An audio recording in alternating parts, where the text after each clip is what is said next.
Yeah, there is some truth to that. In the case of the First and Second Tensho Iga War, also known as the Iga Revolt, the shinobi families were indeed separate from other political powers. So there's this kind of special area surrounded by the mountains called Iga, located southeast of Kyoto. In this area, there were samurai families that were independent of the daimyo rule. The Iga area was not a priority yet. The terrain was not easy to conquer. These samurai families were labeled by the higher status samurai, and they were called samurai peasants, hyakusho. It was kind of a derogatory term. They were still samurai, but they were rural samurai peasants. At some point in this tumultuous history, though, the larger ambitions of larger big-name daimyo warlords such as Nobunaga would try to take over this area. Nobunaga was one of the three great unifiers of Japan, or at least he tried to be. He was a brilliant military mind. He was also a ruthless warlord, very ambitious, and he didn't quite understand this democratic area of Iga, and he considered it kind of a lack of respect for the shogunate. So Nobunaga, very ambitious, who had already conquered this large province to the east called U.S.A, continued to embark to conquer this next region. Now Nobunaga's second son, who was also very ambitious, was called Nobukatsu.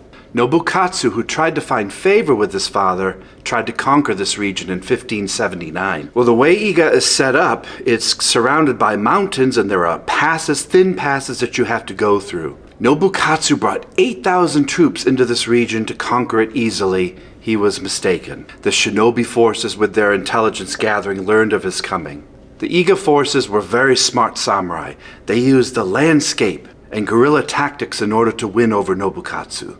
They made a pincer strategic move to crush Nobukatsu in Nagano Pass. Nobukatsu, losing many forces, retreated back to U.S.A.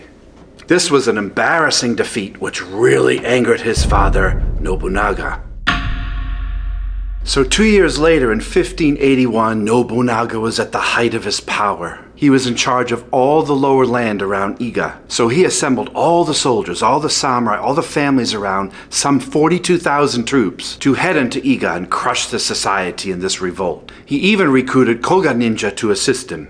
Poor Iga only had about 4,000 troops, 1/10 of what Nobunaga amassed. Nobunaga sent in masses of troops to crush these proud ninja samurai outright, and these once independent families were defeated and dispersed throughout Lower Japan.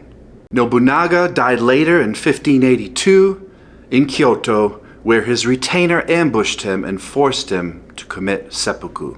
The good news for us today who follow these lineages is that some of these survivors went on to work as auxiliary troops and intelligence gatherers in the employment of the powerful Tokugawa Ieyasu, who was also Nobunaga's rival.